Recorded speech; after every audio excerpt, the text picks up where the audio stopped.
Hey guys, Ash here from My Family Racing. Third little instalment of the about our cars in the shed videos. So today we're going to give you the rundown on the AG My Family Racing car, the 77 LX Torana we like to call AGRO6. We'll give you a run through on motor, gearbox, diff, everything later in the video, but a little bit of history on the car. I bought the car in 2012 after selling my HQ 1 tonner. Had it on my red P plates, and I had the Torana for the rest of my red P plates, and slowly snowballed from there.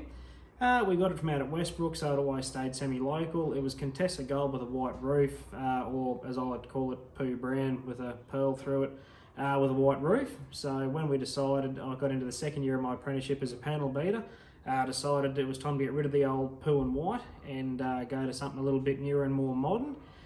We toyed around with all different colours. I wanted at that stage with the VEs, Voodoo Blue, Poison Ivy, all those horny looking modern colours. It was about 2 weeks before painting the car, and Anthony McBurney that painted the car for me. I did all the body work, and Anthony put the paint on, which still looks awesome for being a 9-year-old paint job. We decided that you don't see many gold Toranas, so we went to a colour chip book and picked out the gold that you see here. It's actually a Renault gold of all things, so keep that one under your hat, that it's on an old Holden. But yeah, the car's come up looking awesome. So we'll give you a little bit of a run through. We'll start at the front of the car, which gets its name AGRO6. So here we are, guys, under the bonnet. This is the big girl. So as we said, with the name, it kind of lives up to its name. So the little girl in street trims run 12.9 at 105 at Willowbank. So we've always been pretty proud of that achievement. So the block is a 179 block. It does have a 202 crank in it, which being 30 thou over takes down to about 206 cubes as a little baby stroker. Motor was built by Trevor Owen, so Owen Race Engines here in Toowoomba. So a little 179 stroker, bottom end, decent size custom solid little stick that was an Ivan tie cam.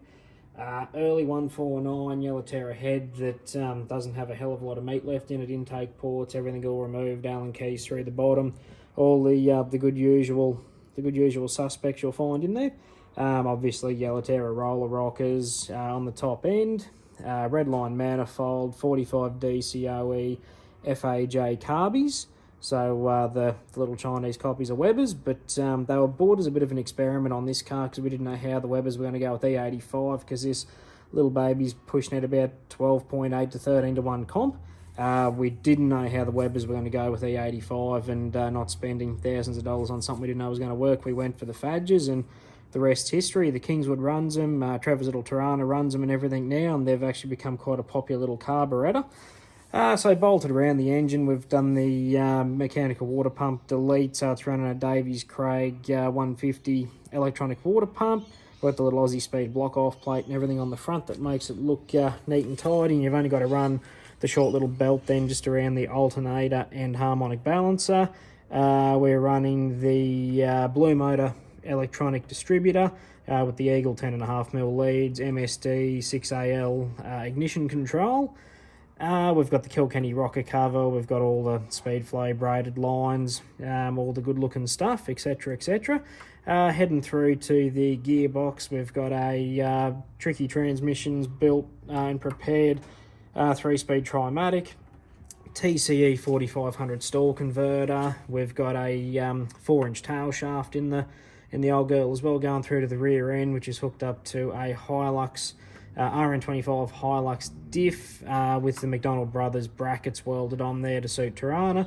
We've got the McDonald Brothers chrome molly adjustable upper and lower control arms in it as well, because we didn't listen to people originally and boxed the original arms and twisted them, which was good fun.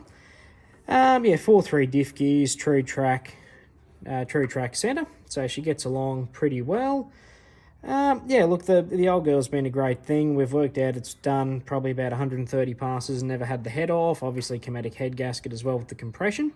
That's really the sort of the tall and short of it up here in the front end. Obviously, all the pretty stuff, alloy radiator. We've got the nice infill panel at the radiator support that Rex Pizzy does. The nice stainless covers we got on before Beach Fest on the weekend. So it's always looking nice and tidy under here. It's always a mission to keep all the alloy polished, so that keeps all of us busy here at home.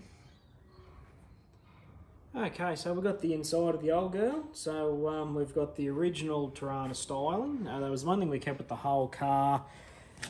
Inside and out, we kept the original styling as much as we could.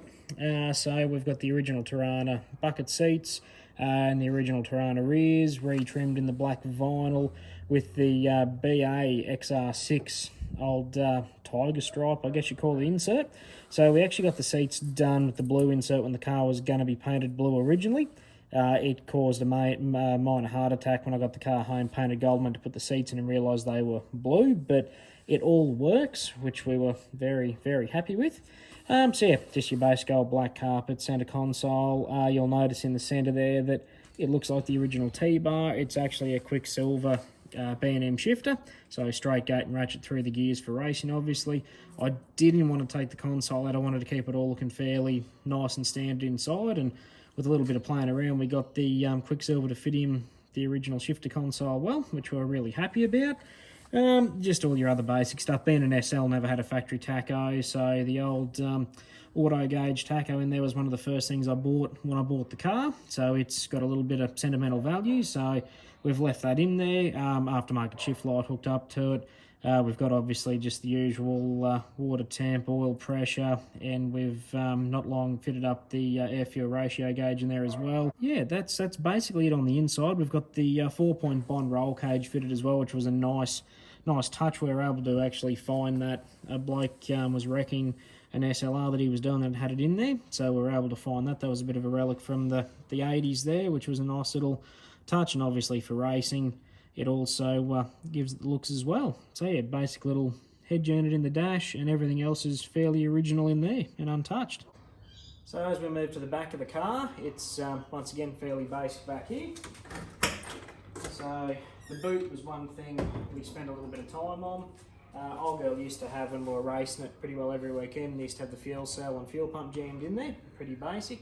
Once we put it back to a full-blown, full-time streeter, cell out, tank back in, pump back underneath the car, and we trimmed the whole boot. So we boxed the boot in, did the old show car boot, which was a little bit of a harder job for a panel beater, getting all nice and neat as a trimmer, but we got there in the end. So it's been a it's been a nice little touch in the back here.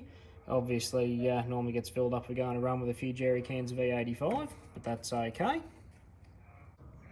So one of the upgrades we made to the car a little while ago, after the old girl having early Holden brakes and running a skinny jelly bean tyre for a few years, I thought it was time to go for the upgrade in the wheels, and what's cooler at the moment, they're going Pro Street.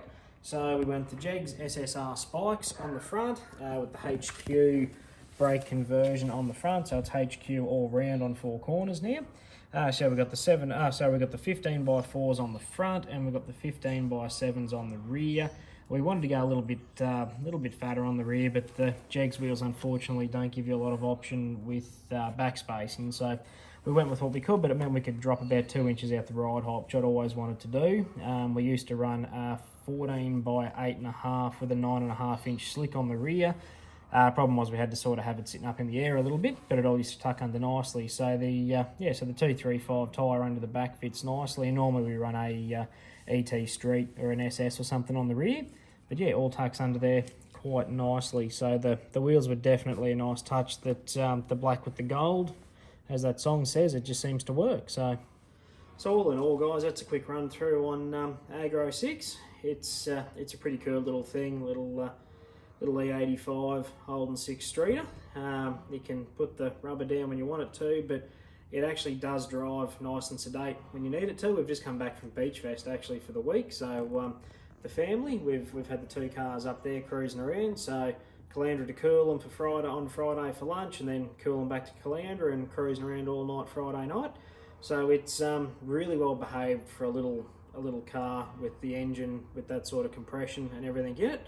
As I said, nearing 13 to 1 with on E85. It can be a pain in the rear at sometimes carrying fuel, but we didn't build these cars for economy. We've been lucky enough with the car, having it for 10 years now. We've taken a swag of car show trophies. We've won Nostalgia Drags B stock at Willowbank, which was really exciting. drag fest at Warwick, but my most prized one was winning Fast Street at the Six Banger Nats. That was a hell of an achievement, because every time someone asks me why hasn't this car got a V8 in it, I can say because I won a Holden 6, and we went out there that year and won 3 out of 3 races and the final. So it was a really big achievement for us as a father and son team, and yeah, it was really good. So look guys, the next video we'll do a little video on Beach Fest and the fun we had up there. We've got some videos of a lot of other really tough shit cruising around. So we'll do a run through and add a few photos and videos of us cruising around on the week. And then after that, we're actually about to get stuck into rubbing the FE down and getting it ready for paint. So Nathan from Extensive Paint and Fabrication is getting involved, which we're really excited about. So he'll be laying down that awesome blue on blue hue on the FE. So we'll start doing a few videos on prepping it for paint, getting it to paint. We've got the rotating assembly and the block back from the machine shop as well, which is really exciting. So yeah, we'll do a few videos on going through, doing the head, assembling the engine and everything from here on in. But until next time, we'll catch you at the track.